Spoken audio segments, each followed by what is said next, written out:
I was like, I'm gonna get a Chihuahua.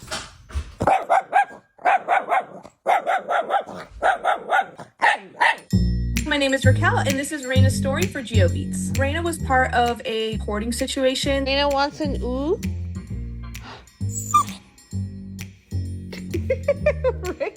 I've loved Chihuahuas my whole life, and when I heard her story, I put down my phone number. I waited a couple of days. They told me, hey, you can come in on this day. I'm like, oh my gosh, like, what do I do? Do I take the day off of work the next day and I come in extra early?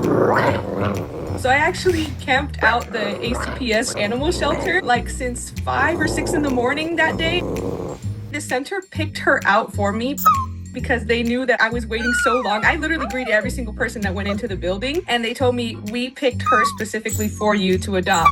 And I was the first adoption of that day, the only adoption and the first adoption. And since then, I have had Raina. This is how she chooses to position herself on the couch. Baby. It took a couple of weeks for her to really start to warm up.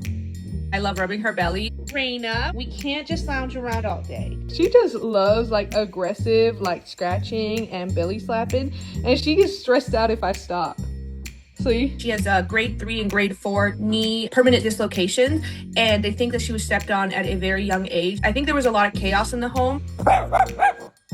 I'm not gonna lie, I cry every time I look back at pictures of when we first adopted her. Like, it makes me really emotional just thinking about how she must have felt prior to like now having a new life and having the opportunity to have food every day. That is so sad what she went through. Do you have anything to say to the haters?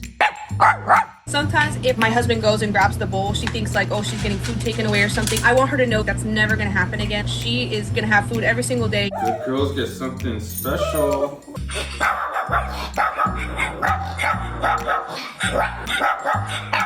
One of the things that we discovered when we first got her is that she did not like sleeping on her own. She felt really lonely, so she would howl or bark. So we started bringing her into the bed with us, but I don't want her running and jumping off the bed or trying to like, because she could hurt herself, especially with her knees and stuff. So we got a ramp.